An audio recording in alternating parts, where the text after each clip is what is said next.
Paul Wight, also known as The Big Show, has officially signed with All Elite Wrestling, and that is just one of many big things we're talking about on this episode. Another one being the AEW Women's Eliminator Tournament coming to an end tomorrow. From there, we'll be previewing AEW Dynamite The Crossroads this Wednesday, as well as AEW Revolution coming up this Sunday. We will also be reviewing New Japan's latest Castle Attack Tour, both nights 1 and 2. We'll be talking about the big story coming out of Castle Attack Night 2 with the IWGP Intercontinental and Heavyweight Championship finally being merged. And to end things out, we will be previewing the New Japan Cup 2021 brackets. We'll be talking about all that here and more on this, the loaded 36th episode of the Chill Spill Podcast. Yes, it's silent, by the way.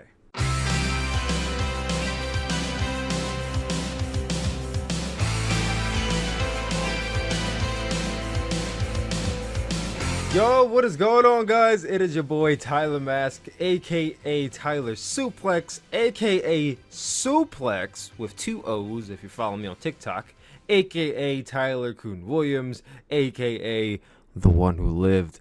And welcome back to the 36th edition of the Chill Spill Podcast. And that is pill spelled with an S, but it's silent, much like all the fans were when they learned that Kota Ibushi is not only the IWGP Heavyweight and Intercontinental Champion, but he is an undisputed liar. We'll be talking about that a bit later in the podcast. As New Japan is going to be a very hot topic on this episode. We have a lot to talk about regarding New Japan. But we'll be starting off with some AEW, because we got some big news coming out of AEW signing new talent, the Eliminator Tournament, which I've been talking about on the last 2 episodes of the Chill Spill Podcast. And then, of course, 2 of their biggest shows coming up this week and weekend. So, without further ado, let's get straight into this podcast. So, I figured the first thing we should talk about here is something that's a bit late for me to be talking about, because it did happen last Wednesday, but the only reason I'm talking about it right now is because it happened after I already recorded the podcast, and I was about to record a whole new section of the podcast just for this. You know, I feel like now that I don't want to say I'm a podcaster now, but now that I do the Chill Spill Podcast on a weekly basis, which I've been doing for going on 20 weeks now, next week actually is going to be week number 21 of me doing the Chill Spill Podcast consecutively. And then the 17th, March the 17th will be, which, unless you guys been listening to this since, like, you know, the 15th episode, you guys will know that I've been basically saying that I plan to break the Undertaker's streak, which was 21-1. So once we get to episode 22, well, basically, not episode 22, but, you know, the 22nd consecutive episode, it'll be a big deal because we would have broken the Undertaker streak. So I'm excited that we're going to be getting to 22 very soon, and you know, I'm proud of your boy for, you know, sticking to this. It's become one of my things that I do every week now. Because at first, when I started the Chill Spill Podcast, I just wanted to have an outlet to talk about wrestling more in depth than I did before. Because you guys know, on my YouTube channel, I used to just talk about all the hot things that happen in wrestling in separate videos. And then when I started doing the Chill Spill Podcast every week, and this was really after TV Asahi nuked the Tyler Kuhn Williams channel, that's when I really started to just really combine all the news articles and all the reviews I did into one podcast. And now I've just really been trying to hold out on talking about all the big stuff into the podcast, so that way you guys can tune in for it. Marketing tactics, I know. But nonetheless, we are approaching our this is the 20th straight episode. So thank you all who've been listening since 15. Thank you all who've been listening since number 1. Thank you all who will maybe just listening to it now. You guys are all awesome, and I thank you all for tuning in. This episode is available on the Tyler Kuhn Williams channel for playback, and playback on the Tyler Mask YouTube channel is premiering on the Tyler Kuhn Williams channel going forward. All podcast episodes will premiere on the Tyler Kuhn Williams channel and playback on the Tyler Mask YouTube channel. And then, of course, for all of you hardcore podcast listeners, you guys can listen to this on Podbean, on the Tyler Mask Podbean channel. And soon we'll be getting this episode on on Spotify and Apple Podcasts, but that is in the works as we speak. So that will take some time, but it's a bit of a channel, podcast update before I get into this Paul Wight news. Paul Wight has officially signed with All Elite Wrestling. It was officially announced by Tony Khan on Twitter last week that former WWE wrestler The Big Show signed a lucrative multi-year deal with All Elite Wrestling.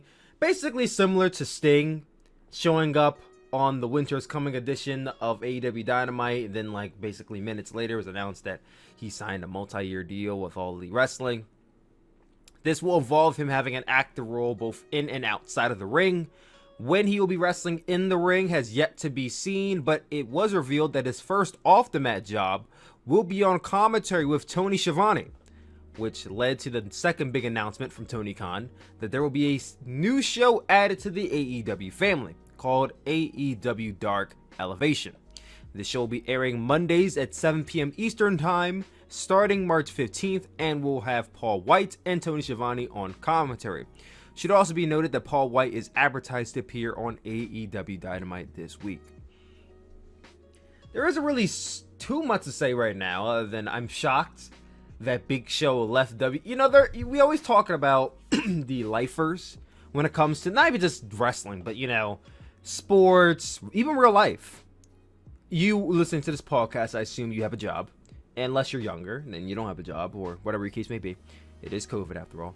Assuming you listening to this podcast have a job. Let's say you've been at your job for, I don't know, a year, 2 years. I've been at my job for going on 4 years now. There are those people at your job who've been there for 10, 15, 20, and have no plans on leaving. They are considered lifers, which means they're going to spend the rest of their life working for that job. And if that's their desire, that's what they want to do, then that's what they want to do. Maybe at one point in my life, I'll become a lifer to a company. I don't know. I'm not at that age yet. The job I'm working at now, fine and dandy. I love my job, but I don't think I'm working there for the rest of my life. I know I'm not, but some people are comfortable, whether it be with their wage and the financial security, whether it be because, they had that attachment to the position, to the job. They love it so much.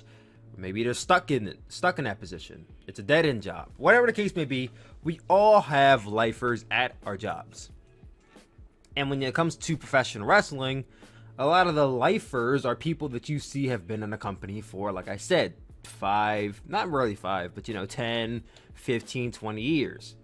Guys like your John Cena's, The Rock's, Stone Cold's, Hulk Hogan. Well, not really Hulk Hogan because he went to WCW. But, guys who, they're in the top spot in the company and they're just up there. Maybe they slipped down a mid-card for a bit, but you never really expect them to ever leave the company. Big Show, I would say, was one of those guys. I never expected him to leave WWE. You could list down the guys who are on the WWE roster, and I would have never said the Big Show was leaving because he's been with the company for so long. 22 years. He's been with WWE since 1999. That's basically a lifer up until now. It was also talked about. The Big Show was pretty upset with his last appearance on WWE television. Last time we see him was on the Legends Night edition of Raw, which was, I believe, January the 4th. He was basically punked out by Randy Orton on Legends Night, and they were positioning Big Show as a legend because Big Show wasn't really actively wrestling anymore. Big Show's last singles match, I believe, if I'm correct, was against Drew McIntyre at WrestleMania 35. Even though it was a dark match at WrestleMania 36, it's still WrestleMania 36. One could say Big Show technically main event at WrestleMania 36 with Drew McIntyre. But that's neither here nor there. Big Show has just been such a great big part of WWE. He's been a former WWE champion, former IC champion, former tag team champions. You name it. Big Show has basically done it all, from turning heel 18 times to turning babyface 19 times. Here's the thing. Big Show hasn't really won like a lot of the big stipulations. He hasn't won a Royal Rumble, which I never expected him to. He hasn't won Money in the Bank, which I also didn't expect him to do. I don't think he's won an Elimination Chamber. Like, there's some gimmick matches he never won, but as far as accomplishments and achievements go, he's a pretty lavish guy in his WWE career. So, if Big Show ever wanted to leave at any point in his career, he could have. Probably after 2012, when he wasn't really wrestling as much anymore. Let me stop, because he was really still wrestling well into 2015, 2016. I would say 2016 was really when Big Show started dialing back. Because 2015, if you guys remember, that was the year when Big Show and Kane were part of the Authority. When these guys, oh my, Big Show and Kane were like the worst part of WWE at one point. They literally were just there to get the fuck on my nerves. But they were active. Big Show was active for the better part of 2000s into the 2010s. So Big Show's had a long, lengthy career, and at 49 years old, he thought it was time to spread his wings and fly away from the nest. And you know what? Good for the Big Show. If he wants to go and make his money somewhere else, why not? I don't see why fans get all upset where, oh my god, I can't believe this guy left WWE, they're a fucking traitor, and da-da-da-da. I never understood that logic. If somebody wants to go make money somewhere else, and Big Show obviously was upset with his position in the company at that point, let him do him. Let Big Show do him. And he's going to be wrestling for All Elite Wrestling. I've said this before, I will say it again, and I will always say it. Once a wrestler peaks, and this could be, I mean, you want to be honest, I think a young wrestler like Kazuchika Okada peaked already. I mean, the guy's been the IWGP World Heavyweight Champion 4 or 5 times, the longest reigning World Champion, the most defenses as World Champion. Even though he hasn't accomplished much else outside of being an IWGP Heavyweight Champion and main eventing Wrestle Kingdom like 6 times, he's had a career already. So at 33 years old, if Okada wanted to leave New Japan Pro Wrestling, I would be like, you know what? He had a career. He peaked. It's sad to say, but at 33 years old, Okada peaked already. So age isn't always necessarily a factor into peaking. But once you hit that age of 40 and you've already been the world champion, you've already been in the top spot, you've already had your time, I think at that point, you know, step down, let the new guys get their chance to shine. I'm not saying you can never, ever, ever, ever main event a show again. I'm just saying, as far as you being in that top spot, being in the main event position, being the world champion, I think that time is kind of come and gone. Once you hit that 40 age. I think 30s is still fine. I mean, obviously, you're still young at 30.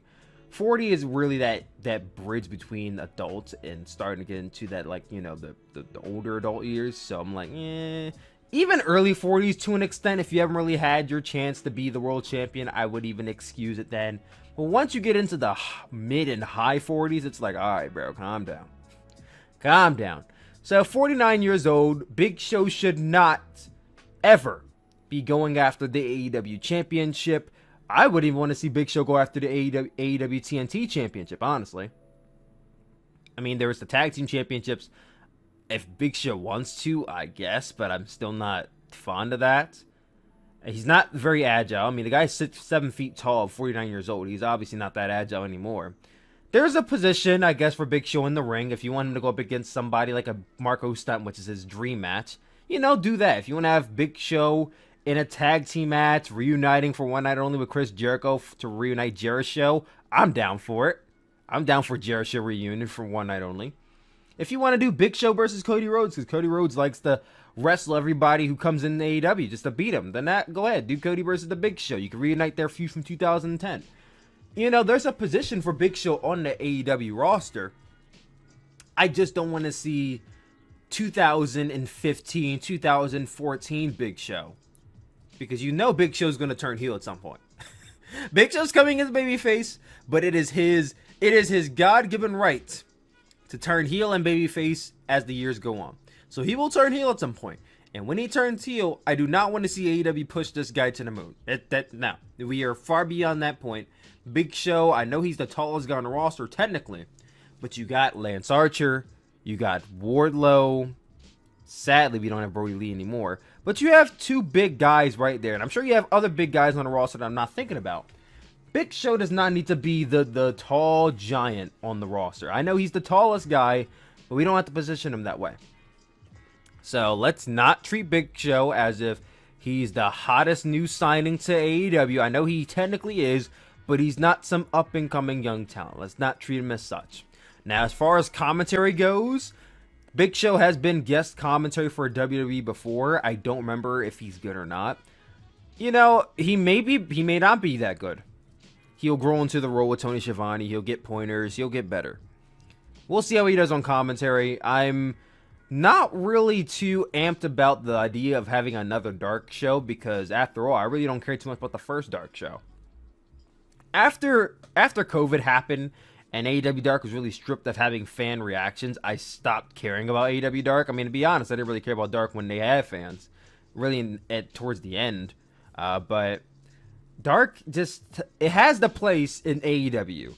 Guys who aren't featured on Dynamite, you see them on Dark. That's its place. You get to see these guys even though they're not on television. It's not technically the NXT of AEW. It's just an extended version of Dynamite in a sense. And extended because they do have storylines, they do have promos, they do have linear things that lead into Dynamite. It's not like Dark doesn't matter at all. It does matter. It's just an extension. But now with Elevation, you're having an extension of Dark because there are some episodes of Dark where Dark goes like I've seen Once Upon a Time, I'm pretty sure I've seen a 3-hour episode of Dark. So I do like to think that there will no longer be these long ass episodes of Dark. Not that it really matters to me because I don't watch Dark, but you can split that up. I don't know exactly what difference Dark Elevation will be from Dark. I'm guessing it's just gonna be maybe an extra, maybe you have like some indie stars come in and do some matches on Elevation. Maybe you have like the newest of new talents do matches on Elevation. Like, I don't think it's gonna be this whole, oh well, they go to Dark Elevation first, then they go to Dark, then they go to Dark. I don't think that's how it's gonna work. But you know, it's cool. It's not the second show. We did learn that there were going to be a second show for AEW once they signed the new contract with TNT to extend out to 2023. This is not the second show. There is still a secondary show for AEW coming to television that's in the works. We don't know when that's happening, but Tony Khan did confirm this is not the second show. That is still looming. I'm assuming it will be a 2-hour show as well, the new second show. Dark Elevation will probably be 1 hour. If it's more than 1 hour, then I don't know what they're doing it for. But that's the news. Dark Elevation and Paul Wight. You know, good for Paul Wight. Can't wait to see what he does on commentary. I'll check out the first episode of Elevation just because I want to see how he is on commentary. As far as him in the ring, I'll see him when I see him. I'll see him when I see him. But outside of Paul Wight, let's now talk about the AEW Women's Eliminator Tournament. It continued this weekend. We had, last week on Dynamite, we had the continuation as well. Nyla Rose versus Britt Baker. They had a good match. Like, I would say, maybe not a really good match. It was a good match. It was definitely one of Britt Baker's better matches. Nyla Rose and Britt Baker are good talent, but I feel like at times they can have some matches. Like, not all their matches hit. I would even say Britt Baker, sometimes she misses more than she hits. But with each other, I was very, very curious about how it would go because I didn't know how the dynamic with each other would work. But they meshed very well with each other, I thought. It wasn't like a barn burner, but I thought it was one of the better matches on the show. Nyla Rose did end up nailing Britt Baker with 2 Beast Bombs. Not back-to-back, but, you know, at some point she hit one, and then towards the end she hit another. She hit that second Beast Bomb onto Britt Baker and scored the win to advance to the finals of the USA side of the tournament, which was the most confusing booking decision of the tournament, in my opinion. At first, I thought it was Maki Ito. Can't speak. Leave me alone. At first, I thought it was Maki Ito losing to, I think, Ryo Mizunami. Maki Ito lost to somebody. I thought it was Maki Ito losing in the first round as the most confusing booking decision of the tournament, but now it's Britt Baker losing. And I said it as much in my last podcast, not the last podcast, but my last few videos, and I'll say it here for those of you who didn't hear it. I'm not the only person who felt this way. Many people feel this way. Britt Baker was my pick to win, as many of you were. Now, she was my personal pick to want to win the whole thing. My personal pick was Maki Ito, but she lost. My pick to win for prediction purposes was Britt Baker. She's been built up very prominently for the last year. Her heel turn was January 2020. She's been put in your face, her stick with, what's her name? Reba or Rebel, whatever you want to call her. Her side story with Tony Schiavone. She hasn't really had a proper storyline outside of her feud with Big Swole. But she's always been in that top position. She's always had a singles match on Dynamite. You never really, even when she was injured, she had a prominent spot on Dynamite. You always knew Britt Baker was there, and she was looming, and she was waiting to get her shot at the AEW Women's Championship. It went to Nyla Rose. It went to Thunder Rosa. It went to all these other women. It went to Abaddon. All these other women, but never Britt Baker. To my knowledge, Britt Baker never received an AEW Women's Championship shot. I think outside of maybe at the very beginning of the year, but I don't even know if that was technically a Women's Championship shot. But she never received one, and if she did, she lost. So you're just wondering, okay, when are we going to get Britt Baker versus Shida? It's coming at some point. When are we going to get it? Then they announced the AEW Women's Eliminator Tournament. At that point, I said, okay, Britt Baker's winning it. I don't want her to because I feel like she shouldn't have to win the tournament to really get a championship match. But she's going to win a tournament. Her brackets were pretty set up easily, I would say, to win the whole thing. Then she goes to the semifinals of the USA side and she loses to Nyla Rose. So where do you go from Britt Baker right now? Where does she go? I think the easy answer is that Britt Baker bounces back from this loss and still goes after the Women's Championship, because Britt Baker, for the better part of 2020, as I just said, was a prominent figure. Nyla Rose really was not. After Nyla Rose lost the Women's Championship to Hikaru Shida at Double or Nothing 2020, she fizzled out. I mean, yeah, she got a manager in Vicky Guerrero, but she was on Dark for a lot of weeks. There was a lot of time in Dynamite where we didn't even see her. So it just seems kind of odd for Nyla Rose to beat Britt Baker and go to the finals. Unless they're just trying to have that, we're going to have an underdog story with Rio or Thunder Rosa, whatever the case may be. We'll talk about that in a bit. But just then, think about it like this.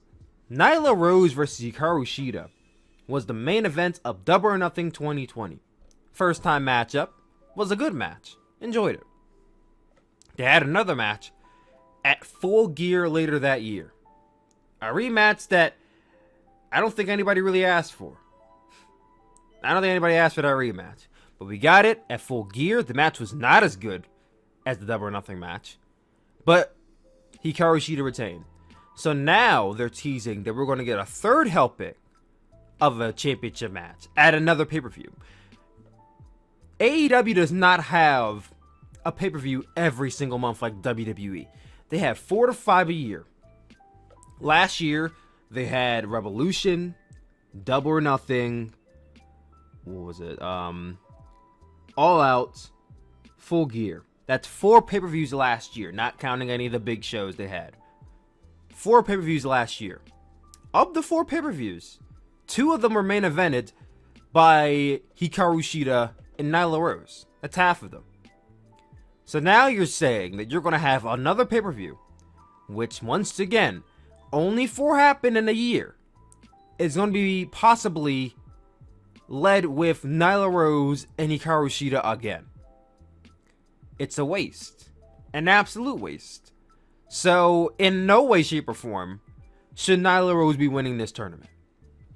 If you want to have Nyla Rose go on to beat either Thunder Rosa or Riho, I guess you can do that. I wouldn't be happy about it, but I guess you could do that. But if that's the case, then she should be losing to the winner of the Japanese side. She shouldn't be winning the tournament. If she does, then this was a waste of time. This was a colossal waste of time. Because Nyla Rose didn't deserve to get the championship match against Shida at Full Gear. But now she earned it. But at what cost? All these newer stars you could have built up. Britt Baker, you could have finally got the championship, all to get this rematch that, once again, nobody asked for.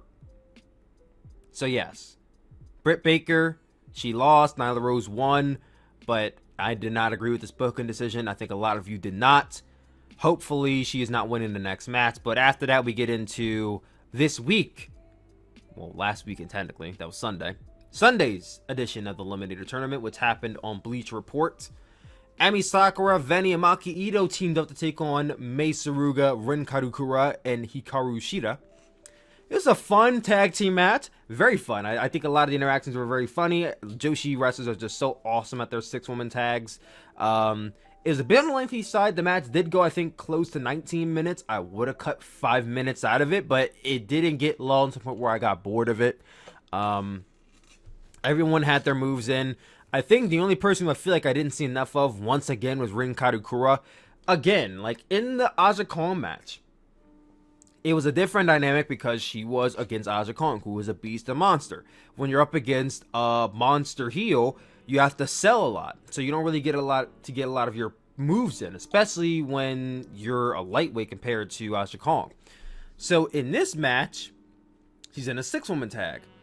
And I still feel like I barely saw what she can do. It's like, I feel like I would have to see her in a singles match against another woman to see what Rin Kadokura is all about. Mei Suruga, she got her moves in. Hikaru Shida really came at the very end, so we didn't see much about her. Really, the bright shiners in this match were Emi, Veni, Maki Ito. Like, that entire team shined a lot. Emi Sakura is just the best part of AEW right now. I don't care what any of y'all say. Emi Sakura is the best. Veni, she was really good in here. Maki Ito and Emi Sakura kept on butting heads. At one point, Maki Ito was posing in a ring as Emi Sakura was doing her rolling Romero special onto, I think she was doing it onto Rin Kadokura.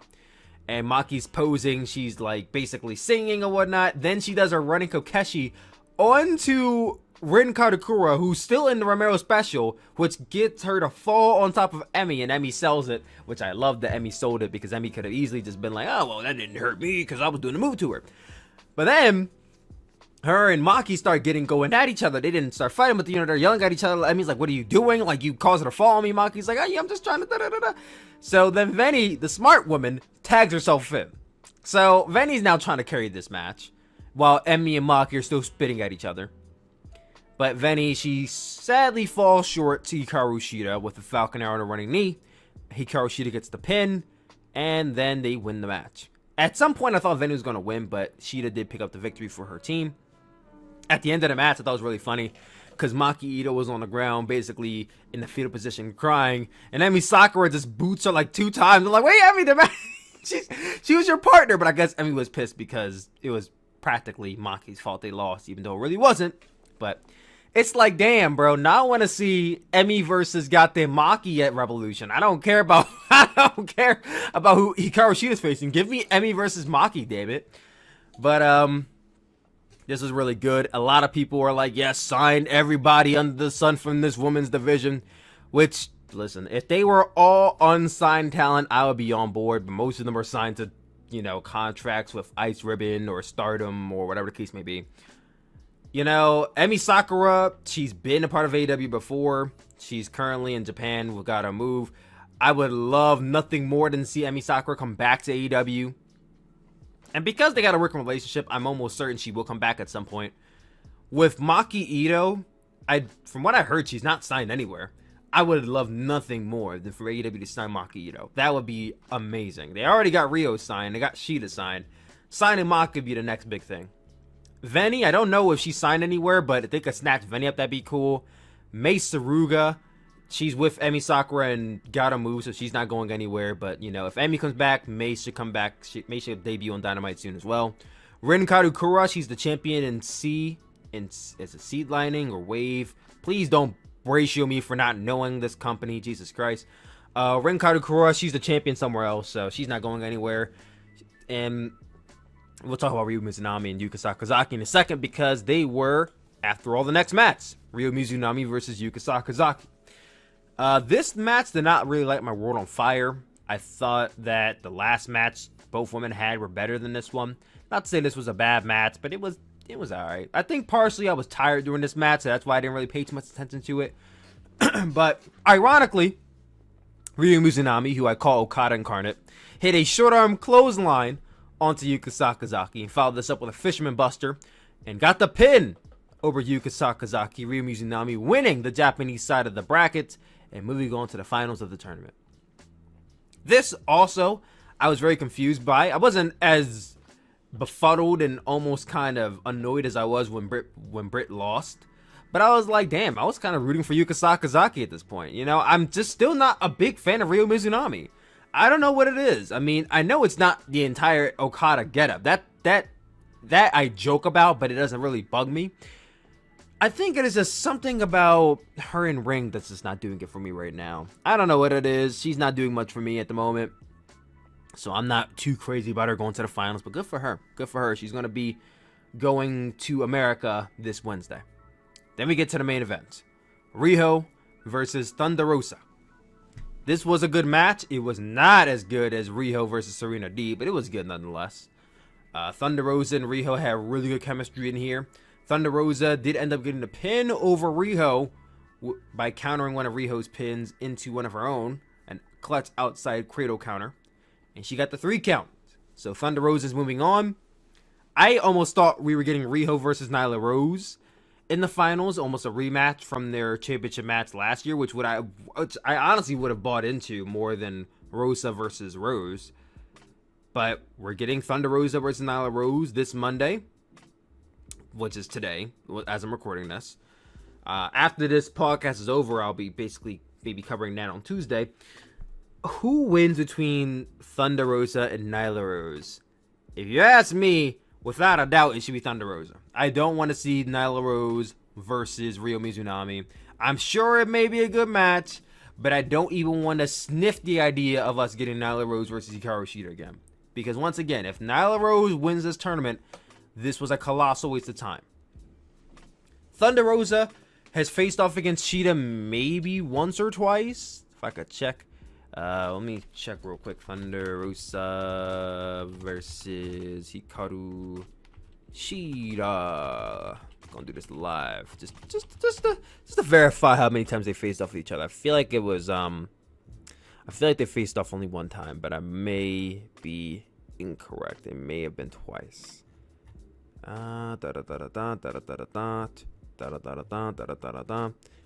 Yeah, so I think they only faced off against each other one time. They've faced off in tag team matches, but they only have one singles match. So they faced off one time, and it was Shida winning that match because that was for the AEW Women's World Championship.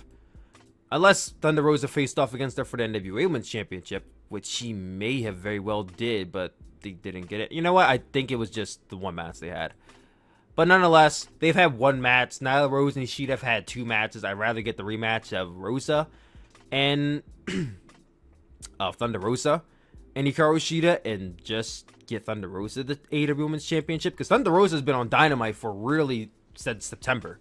Because NWA, sadly, it looks like they're going out of business. Their channel got wiped. We haven't heard anything about an update from them in months and months and months. We've been seeing Rosa on Dynamite. We've been seeing Serena Deeb on Dynamite until Serena Deeb eventually signed. We've been seeing all these NWA talent on Dynamite, but no word about what is going on NWA. And with them basically erasing their channel, I would almost believe they may even go out of business, which is sad. But if they are, this might be their time to snatch up Rosa. And if they can't snatch up Rosa, I would not be opposed. I'm actually all behind her being AEW Women's Champion because she's been a really good part of the women's division ever since she came in. I would even say she's been part of the reason why the women's division has been afloat for as long as it has. But that's just me. So Rosa versus Rose today. I'm going with Thunder Rosa if Rose wins. But outside of that, let's now get into our previews for AEW this weekend. We have AEW Dynamite, The Crossroads, happening this Wednesday. On the show, we have Preston Vance going up against Max Caster in the Face of the Revolution qualifier. The winner of this match will be in the ladder match this Sunday at AEW Revolution. I'm going to go with, it go either way. Both men are in the mid-card. I didn't expect either man to be in this tournament. To be in this match.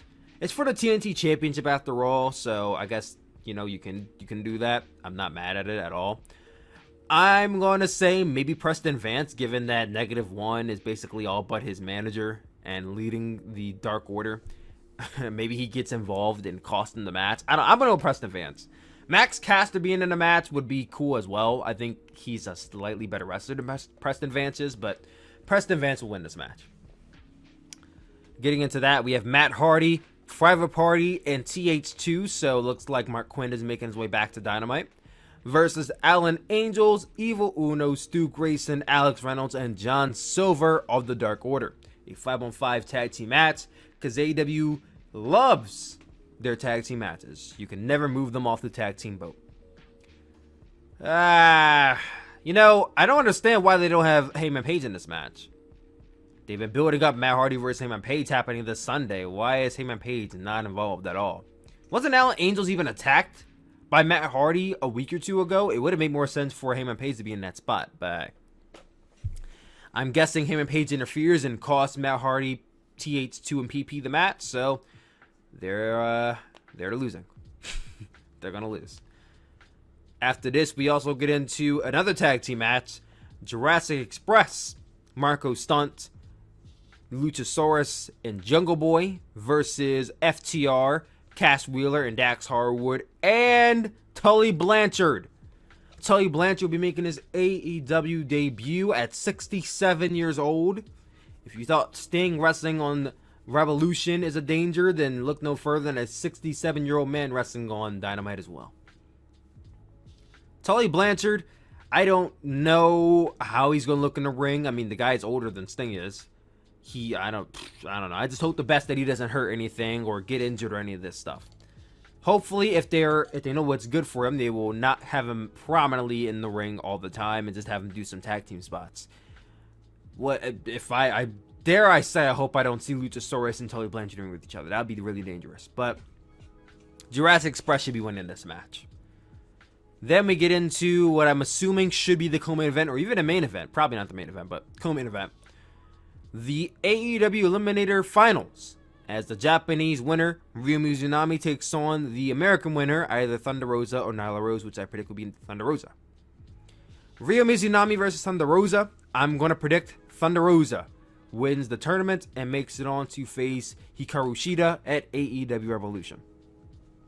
And then what many and I will assume will be the main event of the evening, Cody Rhodes and Red Velvet will take on Jade Cargill and Shaquille O'Neal. This match has been basically teased since February when they announced it.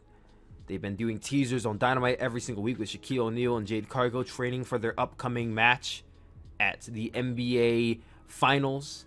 Oh, whoops. Never mind. It's not a basketball match.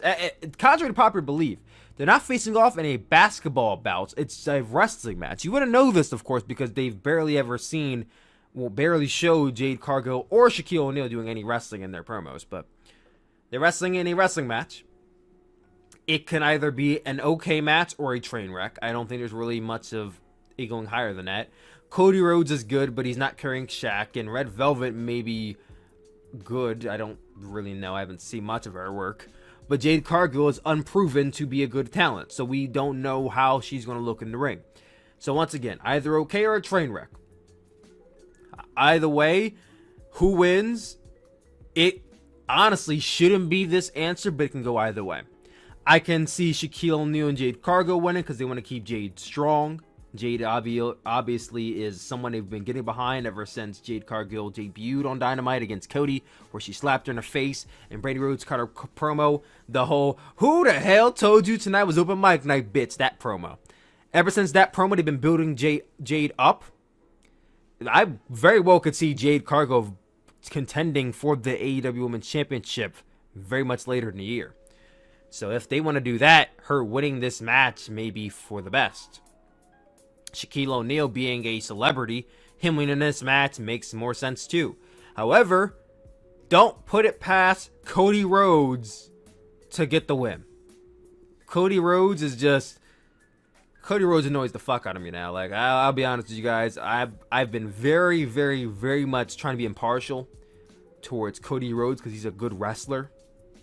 But Cody Rhodes has a very, very, very bad habit of involving himself in top matches and then putting himself over in these top matches. But I'll talk about that in a separate video. So don't put it past Cody Rhodes to win this match with Red Velvet. But who should win? It should be Jade Cargill pinning Red Velvet. There should be no other outcome. Shaquille O'Neal pinning Cody, maybe, but I think Jade Cargill should be getting the win. Red Velvet pinning Jade would be an instant, I hate saying burial, but would be an instant knockdown of Jade Cargill's mystique. So Jade Cargill pinning Red Velvet is the only option. Cody should not be pinning Shaquille O'Neal. It should not be happening. That is the outcome I predict. But now, outside of Crossroads, we then head into AEW Revolution this Sunday. We have 1, 2, 3, 4, 5, 6, 7, 8, 9 matches on this show. And none of these matches are confirmed for the buy-in, by the way. So these may all be happening on Revolution, which very well may be a 4-hour show at this point. But on this card, we have Miro and Kip Sabian going up against Orange Cassidy and Chuck Taylor. Talk about a feud that's been dragged out for months and months and months that I honestly don't care about. I am very well over this feud. Miro and Kip Sabian have been together since Miro has come into AEW. They've been teasing the whole, we were going to have the wedding ceremony, the wedding angle for months, and then we finally got it. And then they gave us exactly what we expected with Chuck Taylor and Orange Cassidy fucking with the wedding, and now we're getting this match. I don't care. If this goes to the buy-in, I wouldn't be mad. I would actually just kind of be happy about it, because I could possibly skip it. Miro and Kip Sabian will probably end up losing this match to Orange Cassidy and Chuck Taylor, and once they lose, Miro should turn on Kip Sabian and go out on his own. The pairing of Miro and Kip Sabian ran its course on day one. I think I'm very much ready for Miro to go out on his own, as he should have been when he first came in. We now head into the Casino Tag Team Royale. Now this I don't really understand, because we just had a Tag Team Battle Royal on Dynamite last week or two. If you were going to have a Casino Battle Royale, a Tag Team Battle Royale at Revolution, why did you have one on Dynamite 3 weeks earlier? So this I'm confused by, and I don't understand. But we're having ourselves a Tag Team Battle Royale. Basically similar to the Casino Royale matches Dynamite has. 2 teams enter in intervals. There'll be tag teams entering in. Elimination occurs when both members of the team get eliminated by over-the-top rope elimination. Last team standing will get an AEW Tag Team Championship match later in the year. In this match, we have John Silver and Alex Reynolds of the Dark Order, Stu Grayson, Evil Uno of the Dark Order, Bear Country, Top Flight, Dwayne and Deontay Martin, Isaiah Cassidy and Mark Quinn of Private Party, The Butcher and the Blade, and Santana and Ortiz. First question I have is, where is TH2? I don't understand how you guys can really have a Tag Team Battle Royale and not... They hate TH2. I'm almost dead certain that this company hates TH2. They will feature them on Dynamite to lose. They will feature them on Dark to lose. And then when it comes time for a pay-per-view, they just forget about them. All the time. I don't know why they're signed. If there were any... we talk all the time about who from WWE is going to sign with AEW. If there were any team, any person, any faction that would jump from AEW to WWE, I'm going to take a wild guess it's going to be TH2. Because this team loses all the time and then they're never featured. I'm not saying push them to the moon. I'm not even saying they should be AEW Tag Team Champions. But goddamn, y'all could treat them a bit better than how you treat them now. They could have been in this match and still lost. But damn, not even in the fucking... Not even in the Battle Royal. That's Jesus. Who wins the Tag Team Royale? It should be John Silver and Alex Reynolds. John Silver, in my opinion, is still one of the best parts about AEW. He's still very much a hot commodity for the Dark Order.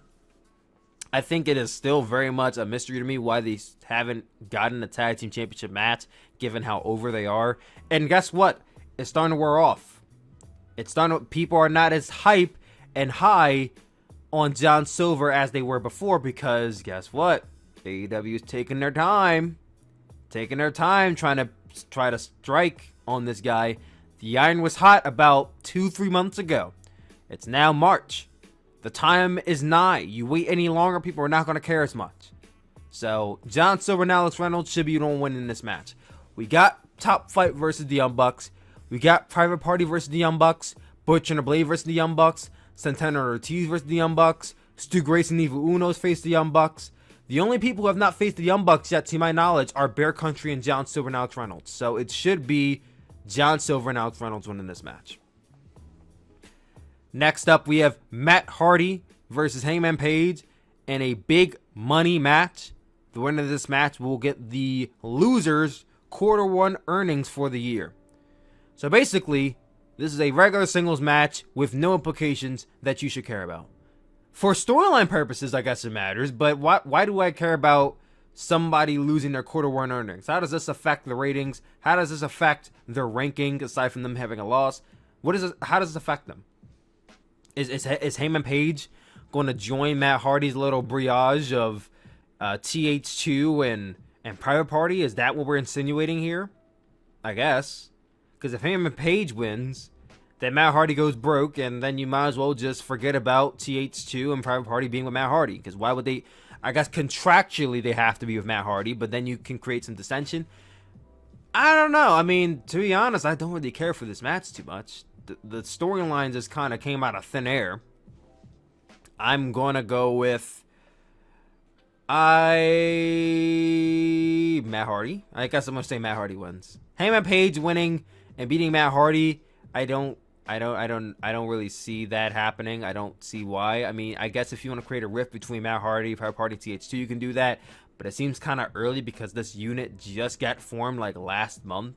So I think Matt Hardy winning makes the most sense. Then you can have Hangman Page be there, and the Dark Order tries to save him. And Hangman Page and the Dark Order have this connection. He's not part of the Dark Order, but they have this connection. And I think if you want to drag that out a bit longer until Hangman Page finally joins the Dark Order, or teases joining the Dark Order even more, this is the way to do it. After this, we have the Face of the Revolution ladder match. Cody Rhodes versus Scorpio Sky versus Penta El Zero M versus Lance Archer versus Preston Vance, who I'm predicting to win that match, versus a mystery opponent. Lance Archer beat Rey Fenix last week to qualify. Cody Rhodes, Scorpio Sky, and Penta El Zero M really did nothing. They just got involved because they can. So, who wins this match? Is it the mystery? Who's the mystery opponent? Is the big question. I bet you will have for me. I've heard Carlito floated as a potential person since he's not working with WWE anymore. And you know what? I might go with Carlito to be in this match. Imagine that. Carlito in the Rumble. Now he's in Revolution. Cody Rhodes, Scorpio Sky, Pentagon, Lance, and Vance. Who wins? Anybody but Cody. That's the answer. Anybody but Cody Rhodes. Cody Rhodes versus Darby Allin ended at Full Gear when Darby Allin finally got his win over Cody Rhodes. If you want to revisit the feud, go ahead and revisit it 2 years later. Go ahead and revisit it 3 years later. Not 3-4 months later. No. And I don't care if you want to do it and have Darby Allin win again. I don't want to see it. Because I know Cody Rhodes at this point. And I know Cody Rhodes basically... Cody Rhodes... Here's how I see this from... Let me calm down here. Because now I'm stumbling with my words. Talking about Cody Rhodes gets me angry now. Here's how I perceive the booking of Chris Jericho versus Cody Rhodes from Full Gear 2019. Cody Rhodes loses to Chris Jericho. He can never contend for the AEW World Championship as long as he's a contracted wrestler in AEW. Forever, apparently. But now what this is turned into is that because Cody can't go after the AEW World Championship, he only wants to go after the TNT Championship. Not the Tag Team Championships, and the AEW Championship is off guards. So, basically, what Okada is to the IWGP Heavyweight Championship is what Cody Rhodes is to the TNT Championship, which I don't like. Cody Rhodes should not be synonymous with that championship. Cody Rhodes should not be only tied down to that championship, and Cody Rhodes should allow other wrestlers to go after that championship. So Cody Rhodes, once again, should not be winning this match. He shouldn't be involved in this match in general, but he shouldn't be winning it. Scorpio Sky's had his opportunity before and he lost. It was against Cody, so I excuse it. He could win this match, and I wouldn't bat an eye at it. Penta El Zero M versus Darby Allin would be sick. I know they had a match before outside of AEW, but Penta El Zero M versus Darby would be a sick match. Lance Archer's had a match for the TNT Championship. That was to crown the first TNT champion against Cody Rhodes Double or Nothing, which he lost, which he should have never lost that match. Then Preston Vance has never, in my opinion, I think of my knowledge, had a TNT Championship match. So it comes down to really Pentagon, Preston Vance, Lance Archer, and the mystery opponent, because I don't think Scorpio Sky needs to really win it. Process of elimination, the mystery opponent, if it's Carlito, you can do Carlito. Preston Vance probably won't win it. Penta, as much as I would like to see him win it, I don't think he will. So then it's Carlito or Lance Archer. I'm going to say it's probably going to be the mystery opponent, because the mystery opponent tends to usually be the likely winner of the tournament. I mean, look at it this way. The wild card in the first Casino Royale was Heyman Page, and he won it. Wild card in the, I believe it was the casino, was it the casino battle royal, which was 2020? I think that was either Eddie Kingston or Lance Archer. One of those two was in it, and they made it to the finals. So by that logic, it may be the mystery opponent. If it's Carlito, Carlito wins. If it's not Carlito, I'm going to go with Lance Archer. After that, we head into, we still have 4 matches left. We have the Young Bucks versus Chris Jericho and MJF for the AEW Tag Team Championships. The Young Bucks won those championships at Full Gear. Not Full Gear. They went at All Out. Did they win at Full Gear? They went at Full Gear last year. They've only been champions for about 4 months. Chris Jericho and MJF been having this storyline going on for months now, with MJF joining the Inner Circle. And even having a match last year, Full Gear, between Chris Jericho and MJF. So now, we're coming full circle with these two. Who do I believe wins this match? It can go either way. The Young Bucks retain, and then Chris Jericho and MJF have more of a rift. Or Jericho and MJF win the Tag Team Championships, and now you have more of a reason for them to stick together. If anything, I think Chris Jericho and MJF winning the championships might make the most sense. So I'll go Chris Jericho and MJF to win the championships. I may be wrong, but I'll go Chris Jericho and MJF to win the championships. Going into our latter half of the show, Hikaru Shida defends her AEW Women's Championship against either Ryo Mizunami or Thunder Rosa. If we're going by my prediction, it will be Thunder Rosa. And I will go with Hikaru Shida. No, I'm just kidding. Thunder Rosa to defeat Hikaru Shida and become the new AEW Women's Champion. Shida has been champion since Double or Nothing last year. I think it's time for her to drop it. Thunder Rosa is the ideal person to drop it to. If it's Ryo Mizunami, then fuck it. Go Ryo Mizunami. But only if Ryo Mizunami is going to be in AEW for the... If Ryo Mizunami is not signed or not going to be in AEW long term, don't put the title on her. By no means, don't put the title on her, because then you're not going to have an active women's champion, and that doesn't make any sense to me. So if it's Ryo Mizunami, Shida wins. If it's Thunder Rosa, or by all means, by God, Nyla Rose or Thunder Rosa wins. That's how I see it. Co-main events of the evening will likely be Brian Cage and Ricky Starks of Team Taz versus Darby Allin and Sting in a street fight.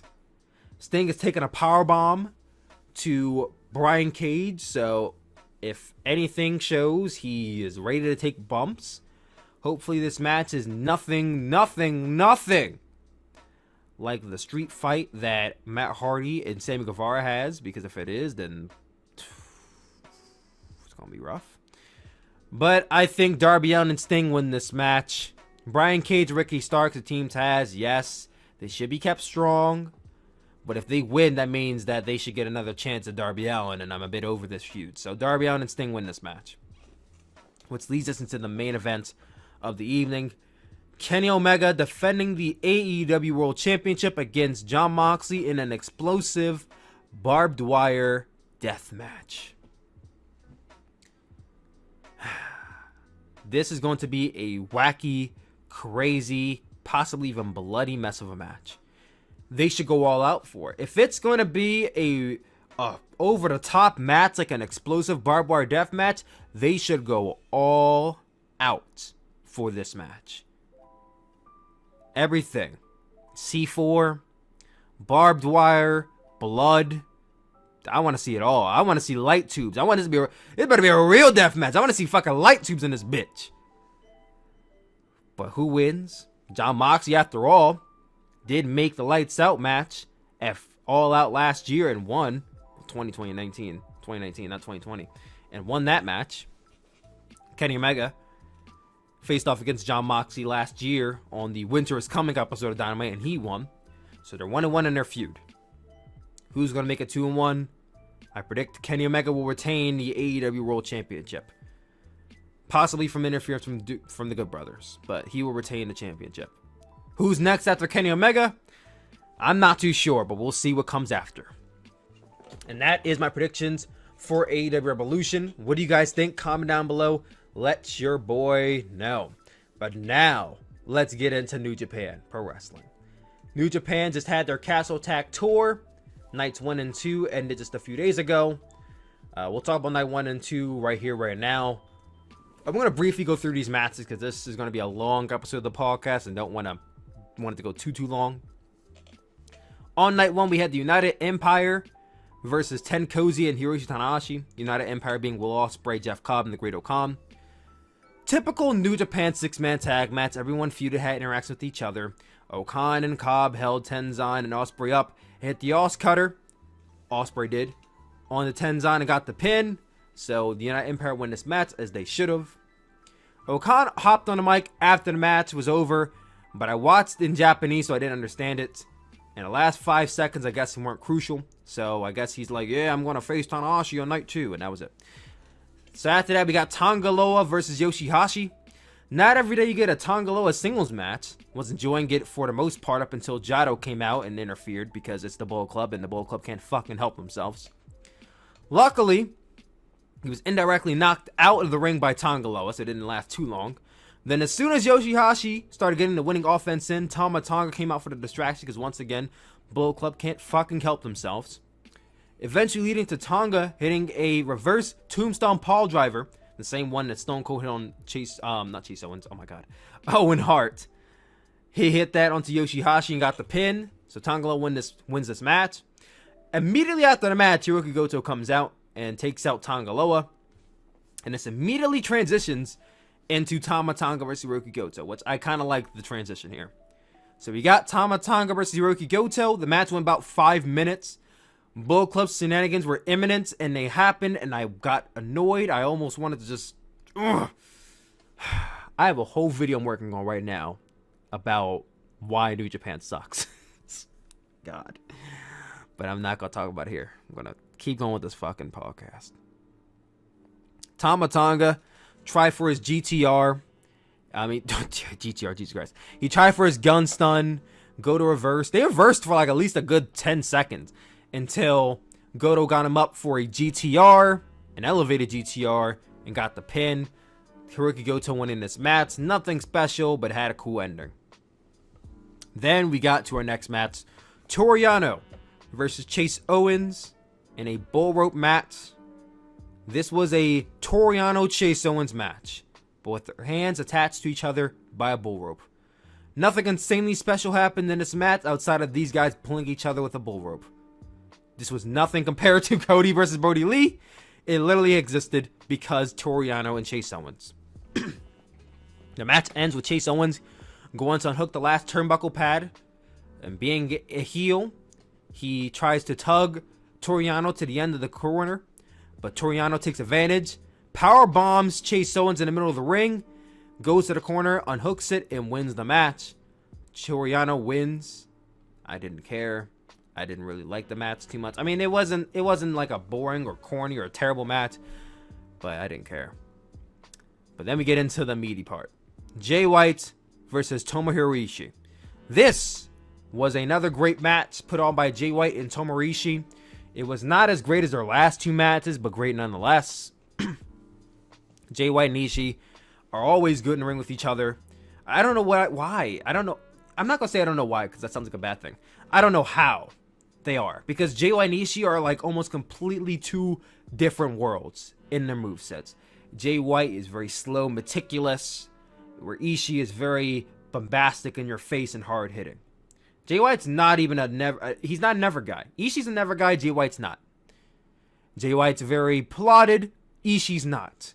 But they make it work every single time, and it's amazing. If there's any match on this entire show you should go watch, it is this match. One of the best spots on the match was Jay White on the top rope, and Ishii he's on the mat. He's standing on the mat. He basically propels himself upwards and pop-up headbutts Jay White in the face, which was awesome. Then hits a stalling superplex onto him, only gets a 2 count. And it was ultimately a 16 counter sequence, 16 moves countered in this sequence at the 25-minute mark that led to Jay White sneakily hitting a Brave Runner onto Tomohiro Ishii to get the pin. Jay White winning this match. Jay White gets the win here. This was the feud they were going after post Wrestle Kingdom. A feud which I didn't understand needed to happen, but it did. So Jay White gets a win going into the New Japan Cup, which leads us into the main event of night 1. Kazuchika Okada versus Evil.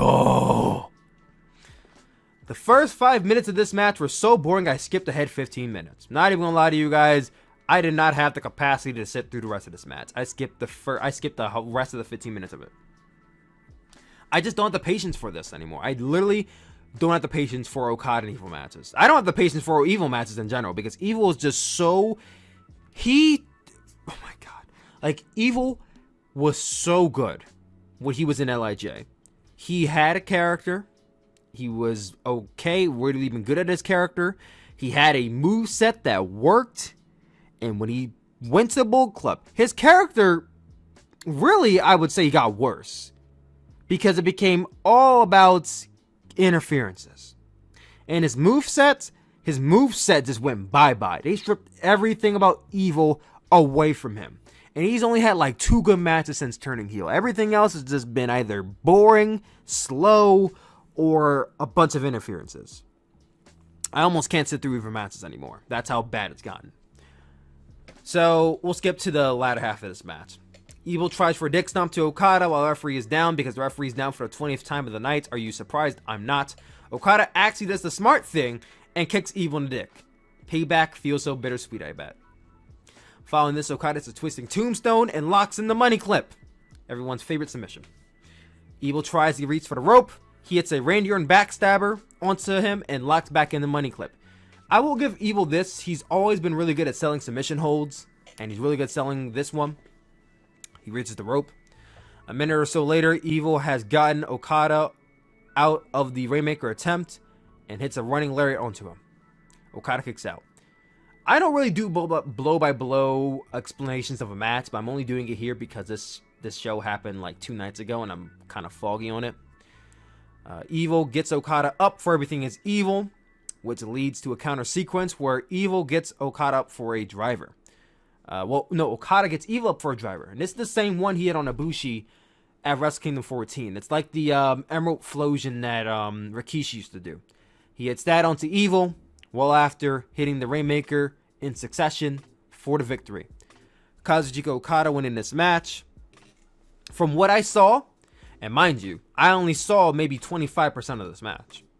It was better than the last match. By all means, this was better than the New Japan Cup Finals. Way better. Shorter, and just a lot less boring. But I am so fucking tired of Evil's heel shtick. I am over it. I am tired of Okada not picking his feet up the ground when it's time to wrestle. This guy drags his feet for literally anybody not named Shingo or goddamn... Like, if it's not Wrestle Kingdom, Okada doesn't fucking care. That's what it almost feels like right now. Even G1 Climax last year, Okada doesn't care. Nope. We're going to save this for a video I'm working on right now. I'm going to save all my thoughts for this. Oh my god, guys. New Japan Cup. We'll talk about it in a bit. Let's talk about New Japan's Castle Tech Night 2 review. I'll be honest, I literally skipped the first half of this show and went straight into the last 3 matches. I planned on watching the first 4 matches, but I said I'm not going to bother. So we're going to head right into Hiroshi Tanahashi versus the Great Okan. This was actually a good match. Like, surprisingly better than a Wrestle Kingdom match. The first half of it was a bit slow. Great-O-Khan and Tanahashi are good at, you know, tie-ups and catch holds, and Great-O-Khan, I'll give him that. He's really good at that. It didn't overstay its welcome. It was a rather shorter match than the Wrestle Kingdom match.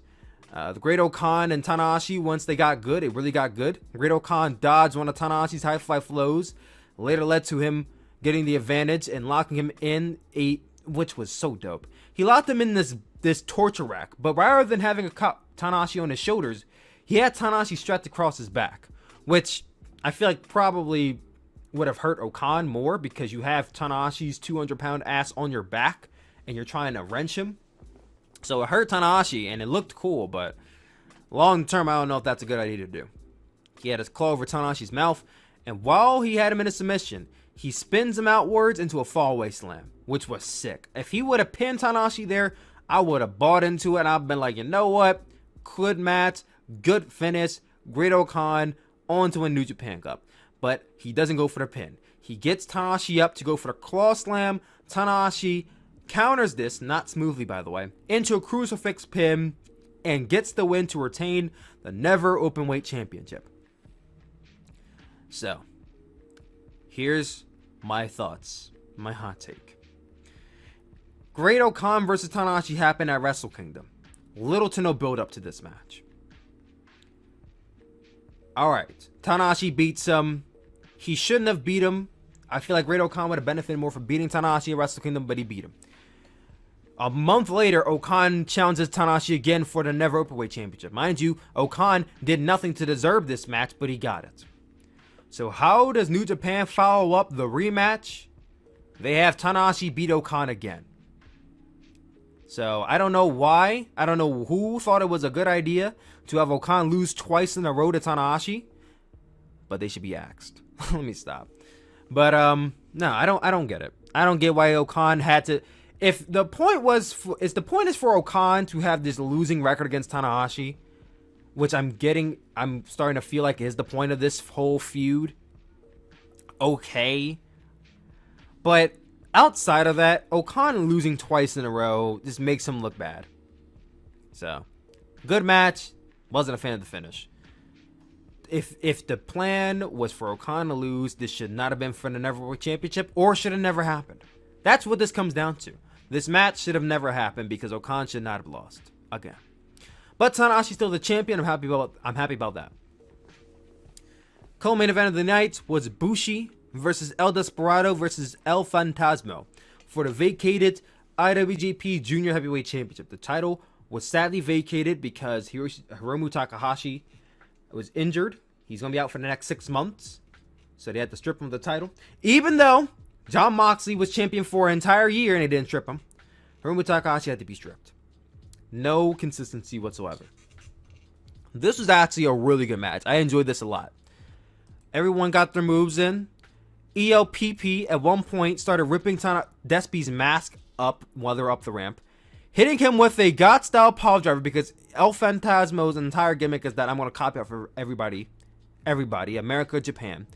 He hits the God-style pile driver onto Desperado and rips the mask off completely. Now the camera can't see it, but he takes Despi's mask, puts it on, and then does the Mr. McMahon strut down to the ring. Like, when El Fantasmo is on one, he's on one. I think he's one of the best heels out there when he's on it, because I feel like sometimes El Fantasmo could be a miss for me.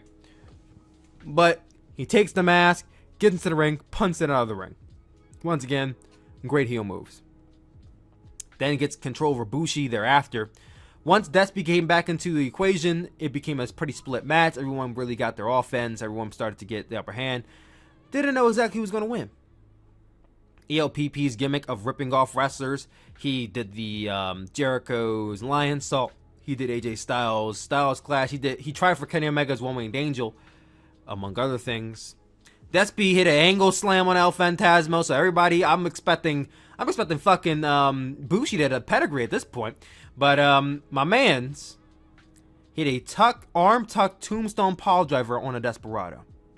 And even did the Tong Ton. He did the Undertaker tombstone pile driver on a Desperado. ELPP did. And mid 3 count, Ibushi rolls into the ring and stops it. And I'm like, God damn it, if El Phantasmo would have won, I would have been on Twitter calling El Phantasmo the greatest wrestler of all time, just because I like to stir things up sometimes. But Ibushi, he stops it. He tries for the MX, but gets super kicked out of the ring by El Phantasmo and falls out of the ring. It's now ELPP and now Desperado. ELPP follows this super kick attempt by trying to super kick Despy, but misses and gets clocked in the head with a punch to the face. Despy tries for a pinche loco, but he rolls out of it. He counters it with a back pin. Despy rolls out of that into a pinche loco, then rolls the pinche loco into another pinche loco. Hits the pinche loco again, tucks his hands for the Undertaker mid-pin. Like, you know, the Undertaker puts his hands over the opponent. Does that, and actually gets the 3 count over El Phantasmo. El Desperado is your new IWGP Junior Heavyweight Champion, which I'm a fan of because I have been behind El Desperado ever since, really, I would say 2019, when I really started to realize that he's just great at what he does. Given the last match that Desperado and Hiromu Takahashi had, it does make sense that Desperado would be Junior Heavyweight Champion. I think this is his first reign as Junior Heavyweight Champion. He's been in New Japan for 8 years now, and this is his first reign as Junior Heavyweight Champion, so good for him. My man is now a double champion, Junior Heavyweight Tag, and Junior Heavyweight Champion. So he is a double champion now. It leads us to the main event of the evening. Tetsuya Naito versus Kota Ibushi for the IWGP Intercontinental Championship. I thought this was a really good match. It was not really as great as a lot of the matches I had seen them have, but I'll put this slightly over the Wrestle Kingdom match. Slightly over that. The first half of it was slow, and I thought for a second I was rewatching the Wrestle Kingdom match because it was them filling each other out, which is odd to see Naito and Ibushi do with leg holds and wrist locks and headlocks and all that. Like, it's just weird to see Tanahashi. Weird to see Naito and Ibushi do that kind of stuff. But then Naito starts working over Ibushi's knee, and I'm like, this is literally the exact format of the Wrestle Kingdom match. The beginning of this match almost felt like the Wrestle Kingdom match. And I'm sitting here like, so we're going to have him targeting Ibushi's knee, which seems to be everybody's fucking favorite thing to do in New Japan, is target Ibushi's knee. He's going to target Ibushi's knee. Ibushi's going to remember that, oh, wait a minute, I can actually still do moves with my knee and do moves with his knee. And that's exactly what happened. Naito tries for a running move, but gets caught with a V-trigger, because the running knee does not really matter. He tries for a Kamaguye, but Naito rolls out of it. They roll and roll and roll, until eventually Ibushi gets Naito down with a V-trigger to the back of the head. This is the same V-trigger to the back of the head that was Succession when he hit it onto Jay White, and then another V-trigger onto Jay White to win a Wrestle Kingdom. So, he hits the V-trigger to the back of the head, or even the Kamaguye to the back of the head, you could say. And then hits the Kamaguye straight to the face of Tetsuya Naito. This is I think the second Kamaguye of the match. He goes for the pin, but Naito kicks out.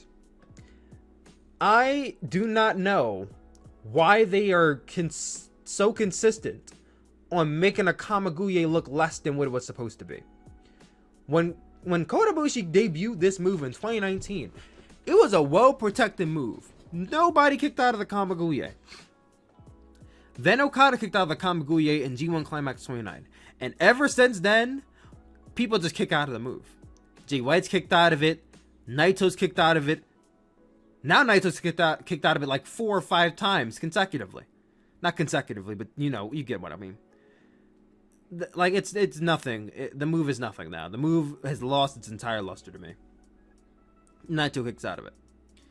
So they scuffle a bit. Ibushi hits a V-trigger onto Naito, and he hits him with a third Kamaguye, and he gets the pin. Like I said, really good match. It felt a lot like the Wrestle Kingdom match, which knocks it down a peg for me, but really good in general. So Ibushi retains the IWGP Intercontinental Championship, and I'm sitting here wondering, what was the point of this match? What was the point of this match if you were not going to put the title on Naito? Why did we have this match? So that's now what I ask about what was the point of Naito versus Ibushi, and what was the point of Okada versus Tanahashi? If we were going to have the same match from Wrestle Kingdom and the same result for Wrestle Kingdom. What was the point of that? What was the point of that? I don't know. After the match, El Desperado comes out. Because annually, at the NJPW anniversary shows, the junior heavyweight champion will face off against the heavyweight champion. Last year, 2019, it was the never openweight champion because I believe the junior heavyweight champion at the time was Hiromu, but he was injured, so that didn't happen.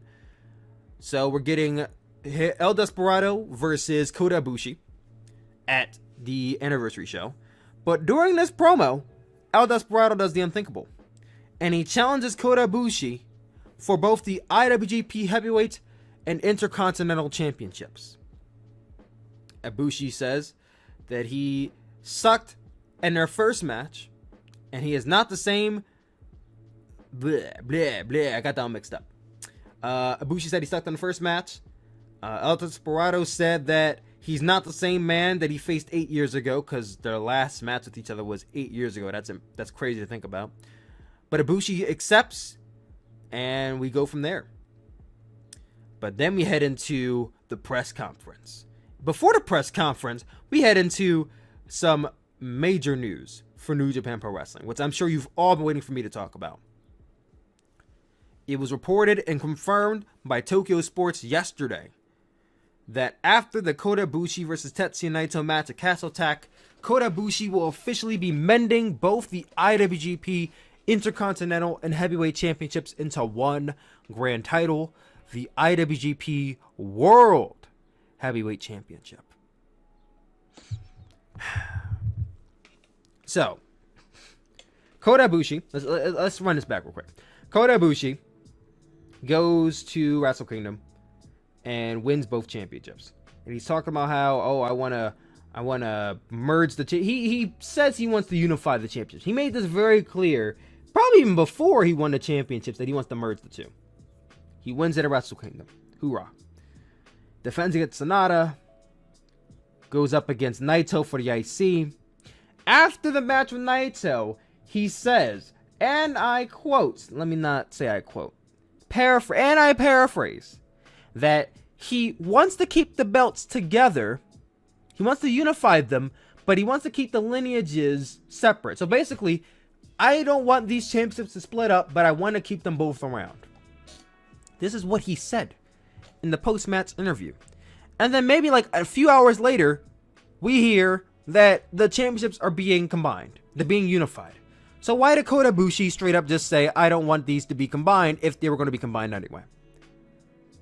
Now Kota Ibushi looks like a fucking liar. He looks like a liar. He looks like somebody who just completely shit on anything the fans wanted. Because the fans have been asking for the longest time to split these championships up. And then we go about them unifying them anyway. My first question is, why did they take so long to get to this point? If the end goal was always to keep these championships unified, why did you not do that after Naito won the championship at Wrestle Kingdom 14 against Okada? I mean, we had Naito as the champion. Evil beat him for both championships. Then Naito won it back.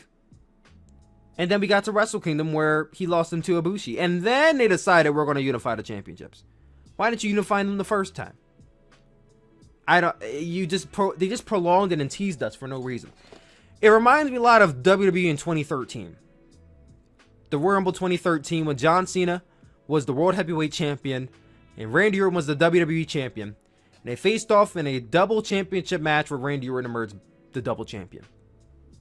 And for months, they were displayed with the double championship together. Randy Orton was the double champion. He lost it to Daniel Bryan. Daniel Bryan had to relinquish it. John Cena then won the championships. And then he got squashed by Brock Lesnar at SummerSlam 2014. And boom. Oh, wait a minute. Do I got that right? Do I got that? Do I got that whole timeline right? It was 2013 when I unified the championships. So wait a minute. Hold on. No. What? No. No, wait. Hold on. I'm trying to remember, what was the timeline in which the championships were unified? I feel like it was SummerSlam 2014 when they basically gave it a new championship design. Yes, it was SummerSlam 2014. So they kept the titles together, I think, for a year and a half. the same length as New Japan did.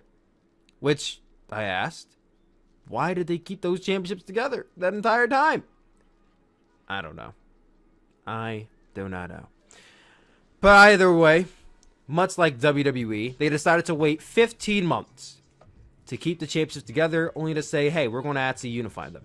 So, as I said on my YouTube channel, RIP the IC Championship, because it made no sense for this rematch to happen if they were just going to merge them inevitably. It made no sense for them to drag out the double championship aesthetic for 15 months. And it ultimately made no sense for Kota Ibushi to win both championships at Wrestle Kingdom if this is what we were going to lead to. Talk about the possibility of merging the championships. Then the day of the IC championship defense, they're like, no, never mind. Let me not stay on that too much. You guys can obviously tell it frustrated me. But Kota Ibushi's first defense as the IWGP World Heavyweight Champion will take place at Sakura's Genesis, where he will challenge the New Japan Cup winner. Now at this time, Kota Ibushi will still be both the Heavyweight and IC Championship. He will defend both championships for a final time against El Desperado at the New Japan Pro Wrestling Anniversary Show this coming Thursday. Now, if El Desperado wins both championships, I'm pretty much certain that they're going to still be unified. It's not like El Desperado will stop Ibushi or anything. It's still going to happen. But now, El Desperado has a chance to be the final IC and Heavyweight Champion. Will he do it? We'll talk about that in a second. But let's talk about something here. I received a comment on my YouTube channel from Rock Sauce. Big shout out to Rock Sauce on the YouTube channel. He brought up a very interesting point regarding my video. He said, and I quote, "I'm watching the video and reading the comments. Nobody is realizing it is now the world title. Just like AEW main belt being called the world title. Kenny versus Kota. I have commented on this like 10 of your last videos," which he practically did. And I responded, "I don't see the correlation, bud. I think that's two separate cases of world champion." Roxos replied, "Kenny and Kota's careers are intertwined. There is not one without the other. They won tag teams, championships, I'm assuming he meant, for their respective promotions at the same time. They are now both world champions of the promotions at the same time. There is cross-promotion between AEW and New Japan. They are setting up Kenny and Kota for their Golden Lovers reunion, part 3, for the world champion versus world champion. The correlation is the belt is no longer IWGP Heavyweight. It is now including world, which refers to the belt being recognized globally. For example, with AEW, AEW belt is called the AEW World Champion. Both AEW and NJPW are world belts, reflecting each other. The same way Kenny and Kota reflect each other, and that is why they unified the belts." You know, Rock Sauce, I think you have a very good analogy. However, I think that's a bit too deep, brother. I think you're looking into that a little too deep. As much as I love the Golden Lovers, you guys know I'm a big Golden Lovers fan. I love Kenny and Kota together. And I do agree with you. Their careers are very much intertwined with each other. However, Kenny Omega is in AEW and Kota Ibushi is in New Japan. Two completely separate companies. I understand there's a working relationship now, but they are two separate companies. Could there still be a room open for a champion versus championship match between Kenny Omega and Kota Ibushi? Absolutely. Absolutely. The door is open. We're seeing Kota Ibushi possibly having the world championship. I mean, he will inevitably beat El Desperado. We see Kenny Omega as the world champion. Possibly he may be the world champion. I predict that he will be the world champion going into Double or Nothing. Could we possibly get Kenny Omega versus Kota Ibushi at Double or Nothing for the IWGP World Heavyweight and AEW World Championship? It's a far, far, far stretch, but it's possible. However, the way you described it almost seems like you're implying that the reason that they booked it this way is so that way they can build up to Kenny Omega versus Kota Ibushi, and that I do not agree with. I do not believe that New Japan's sole reason for booking this is to build up to Kenny Omega versus Kota Ibushi. That is not, they are not booking their company around AEW. That is not the reason why they're booking it that way. I think that they're booking this way because they inevitably just wanted to get rid of the IWGP IC Championship. For what reason, I don't know. But they want to have one main championship, as if they didn't have one main championship already. But now they have themselves a main world championship. I don't know. Mason Goldberg on Patreon, he asked a question. He said, since Ibushi retained the IWGP Intercontinental Championship, do you think that the title disappears for good? Well, Mason Goldberg, it doesn't matter what I think, because it will. If so, do you think NJPW will come up with a replacement belt? They are getting a replacement belt at Sakura Genesis, but it is for the merging belts, not for the IC Championship. Also, in Ibushi's backstage comments, he mentioned he may want to take on the Junior Heavyweight Championship from Desperado as well, which he did allude to that. Do you think New Japan Pro Wrestling might try to make Kota seem like the belt collector of NJPW, so eventually we get Omega versus Ibushi feud? So, Rock Sauce and Mason Goldberg are kind of in sync with their last statements, but no, they did not say that Ibushi will be defending his championship, and Dusty will be defending his championship as well. I think it's just Ibushi defending the IC and heavyweight. Desperado is not defending the junior heavyweight championship against Kota Ibushi, which I would have been down for if Despy was going to win it, but he won't. The Omega Ibushi feud in the near future is absolutely a possibility. Absolutely a possibility. The belt collector gimmick for Kota Ibushi, I don't think that's his gimmick. Will we see it in AEW? I'll say it again. It is a possibility, but I am not banking on it. I'm going to keep my wits about me, and I'm going to say it will not happen, and keep my expectations low, so that way when it does happen, I'm in complete utter shock. That's how I see it. But as far as the IWGP World Heavyweight Championship is concerned, with the IC Championship not being there anymore, the mid-card is basically almost dead now.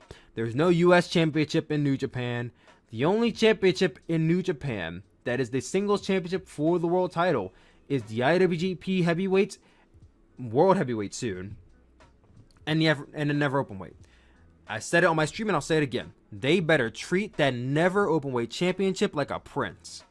If the king is the World Heavyweight Champion, then the prince should be the Never Openweight Champion. And Hiroshi Tanahashi being a champion is a good start.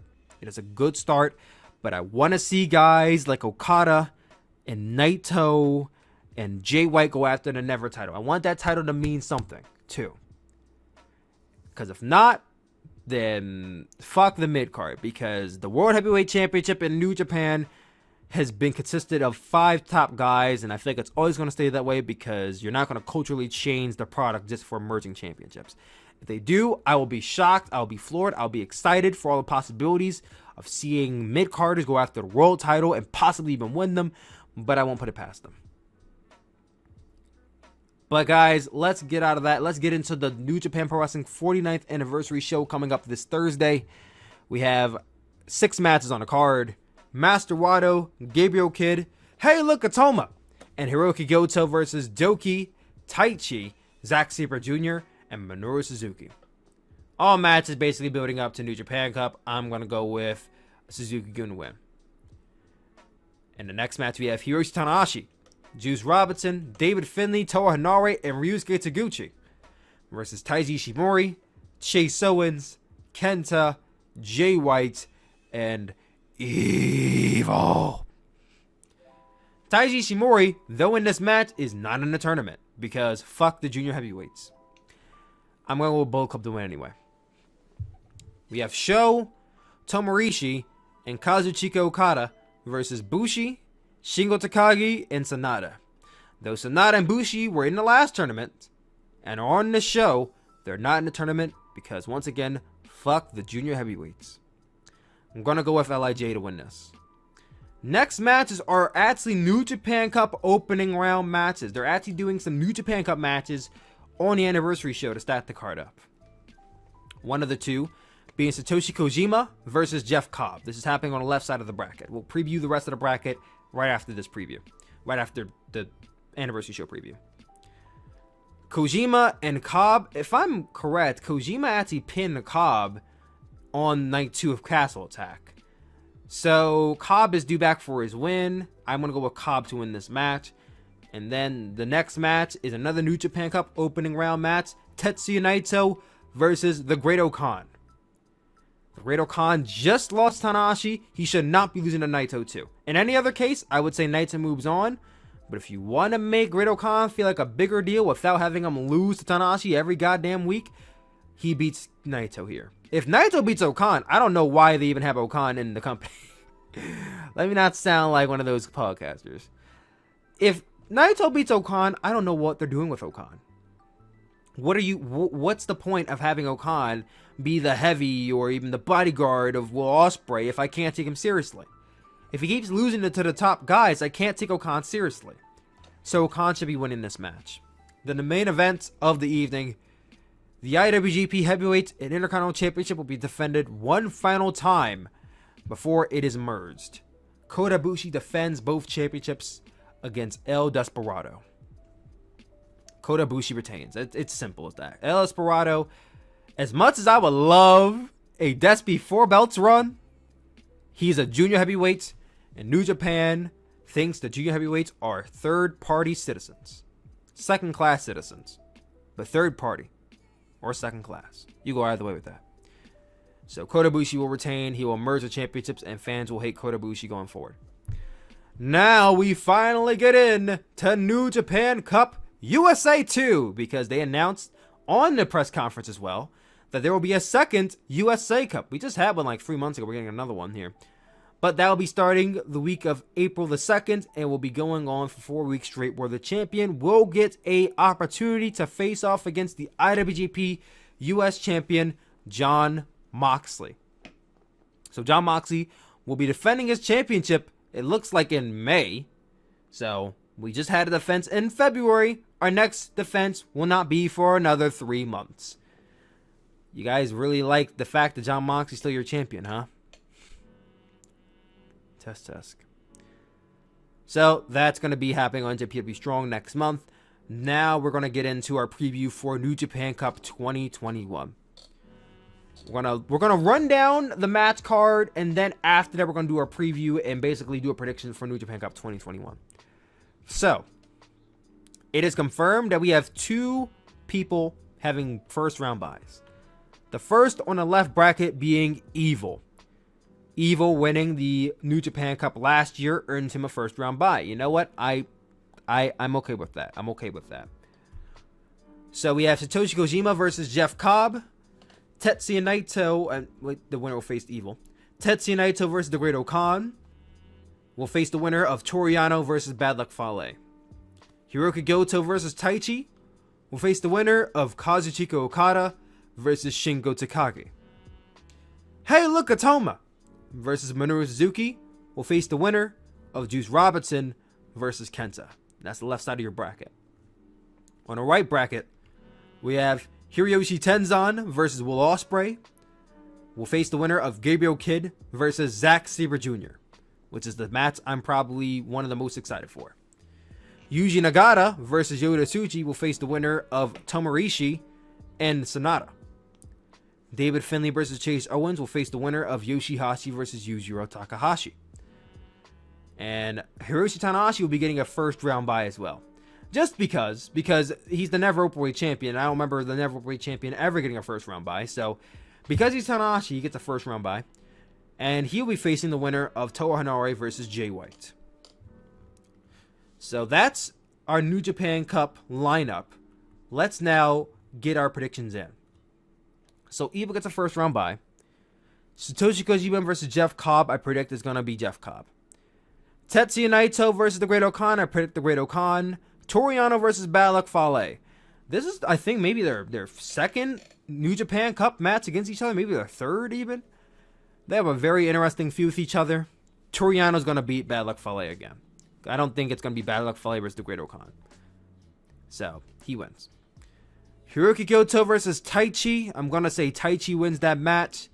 Kazuchika Okada versus Shingo Takagi is a hard one to guess, because Shingo should be going on further to win. Okada more than likely will be going on further to win because he's Okada, which is why I'm going with Okada to win this match. And sadly knock Shingo out in the first round. Tomoaki Honma versus Minoru Suzuki. I'll go with Minoru Suzuki to win. Juice Robinson versus Kenta. A rematch not only from the G1 Climax, but from New Japan Cup USA. Well, not New Japan Cup USA, but from NJPW Strong. I'm going to go with... No, not NJPW Strong. From Power Struggle. My bad. I'm going to go with Kenta to retain his right to be in the tournament. And that's the left side of the bracket. We get into the right side of the bracket. We have Hiroshi Tenzan versus Will Ospreay. Will Ospreay wins. Tenzan does not need to win this. Gabriel Kidd versus Zack Sabre Jr. It's going to be really good because they've had matches before outside of New Japan. Gabriel Kidd being a Young Lion, easy winner is Zack Sabre Jr. because Young Lions do not have any rights to win any matches. Yuji Nagata versus Yota Tsuji. Yota Tsuji winning the Young Lions Cup last year. So Yuji Nagata will beat Yota Tsuji because once again Young Lions have no rights. Tomorishi versus Sonata. Sonata will be winning that match. It can go either way, but I think Sonata wins. Yota Tsuji did not actually win the Young Lions Cup. That was Clark Connors in the USA on NJPW Strong. Yota Tsuji won C block for G1 Climax. I have to correct myself there. David Finlay versus Kevin Owens. Oh my god. Been going on for too long here. David Finlay versus Chase Owens. I'm going to say Chase Owens makes it onto the next round. Yoshihashi versus Yujiro Takahashi. Yoshihashi should be making it onto the next round because Yoshihashi's been killing it. And Toa Hanare versus Jay White. I think Jay White is the very easy answer here. Toa Hanare is not getting a push all of a sudden. It's going to be Jay White. Leads us into round 2 of the brackets. On the left side, we'll be getting Evil. Well, let me bring it back. Evil versus Jeff Cobb. Maybe Jeff Cobb may be the one to get the shock victory over Evil, but I don't see that happening. Evil will win this match. Great-O-Khan versus Toriano. This is where Toriano becomes the big spoiler of the tournament and beats the Great-O-Khan because the Great-O-Khan is a loser. Taichi versus Kazuchika Okada. You would think, given our last match, Taichi would get his win back, but no, Okada's going to win because New Japan Cup. Okada always wins. LOL. Minoru Suzuki versus Kenta. Is this their first match with each other? I feel like it isn't, but I also feel like it is. It's going to be great. It's going to be dope. I'm going to go with Kenta to win this match and make it on to the quarterfinals. Right side of the brackets, we have Will Ospreay versus Zack Sabre Jr. That's going to be great. They have great matches in New Japan. They had a great match in Rev Pro. So this is going to be great as well. Will Ospreay wins this match. Yuji Nagata versus Sonata. Sonata wins that match. Chase Owens versus Yoshihashi. Either man could go forward, but I think Yoshihashi should go forward. And Hiroshi Tanahashi versus Jay White. You know, they have a long, lengthy history. Jay White's first match back from Excursion was against Tanahashi. So they're coming full circle back around to each other here in New Japan Cup. I think Jay White makes it on. We get into the quarterfinals of the tournament. On the left side, Evil takes on Toriano. Normally, Toriano would be the spoiler, but given that Toriano spoiled Evil's G1 Climax last year, I think Evil's probably due back for that win over Yano. So Evil wins that match. Kazuchika Okada versus Kenta. They have their first match since G1 Climax 29. Should be really good. But given Okada in 2021, it probably won't be. So Okada is going to win that match. On the right side of the bracket, we have Will Ospreay versus Sonata. I would normally say it can go either way, but I'm going to go with my prediction of Will Ospreay winning this match. And then we have Yoshihashi versus Jay White. If they want to do a big upset of the tournament, they could have Yoshihashi go to the semifinals, but they don't have the balls.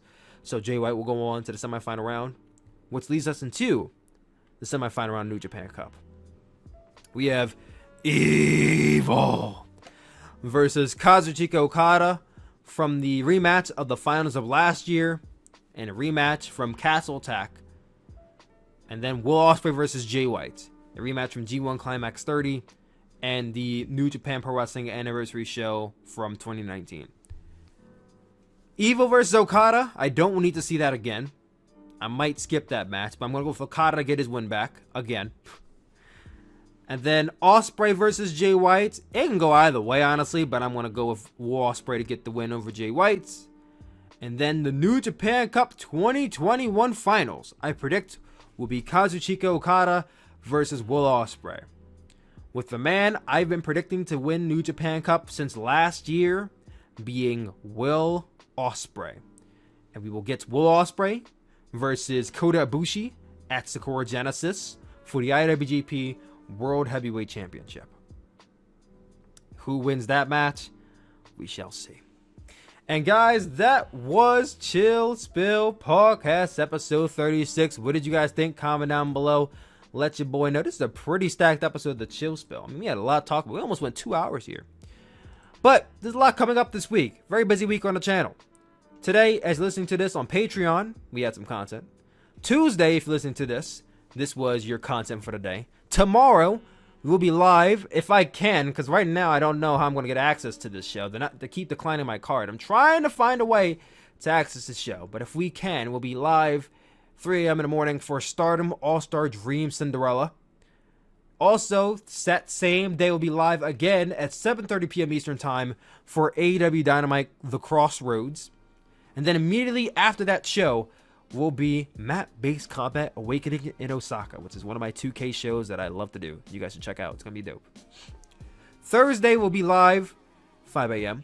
for El Desperado versus Kota Ibushi, the match, the final IWGP IC Championship match. We'll be live for just that match and that match only. I don't really care for the rest of the show. We may be live for the New Japan Cup matches. I don't really know just yet. We also have a video coming that Thursday. It's either one or two videos. It's either going to be Pro Wrestling's Best of the Month for January and February, or it's going to be New Japan Sucks. And here's why. I don't know why. I don't know which one's going to be yet, but it's going to be one of those two. Friday, we have New Japan Cup 2021 live stream happening 4 a.m. Eastern Time. Just the night one. We're not doing live streams for all the New Japan Cup matches or shows. Just the first night. Maybe the finals, but just the first night. And then Map-Based Combat's New Order Sports Cup too, because they have their own cup. Map-Based Combat does. Will be airing on this channel, the Tyler Coon Williams channel, at 7 a.m. Eastern Time, and on playback on the Tyler Mask YouTube channel. Then on Saturday at 9 a.m. Eastern Time, I'll be doing a review for both nights 1 and 2 of New Japan Cup 2021 on the Tyler Coon Williams channel, with the reviews going forward on Patreon. And then this coming Sunday at 7 p.m. Eastern Time, we will be live for AEW Revolution, which will be the first live stream we do for an AEW pay-per-view since Double or Nothing last year, believe it or not. But guys, that's my week. I hope you all stay tuned. Hope you all are excited. Twitch.com/TylerSuplex, Patreon.com/TylerMask, Twitter.com/TylerWilliamsYT. Search me on YouTube at TylerMask, and TikTok.com/suplex with 2 O's, or if you're on an app, search me, SOOPLEX. I'm outie. I will talk to you guys later. Peace.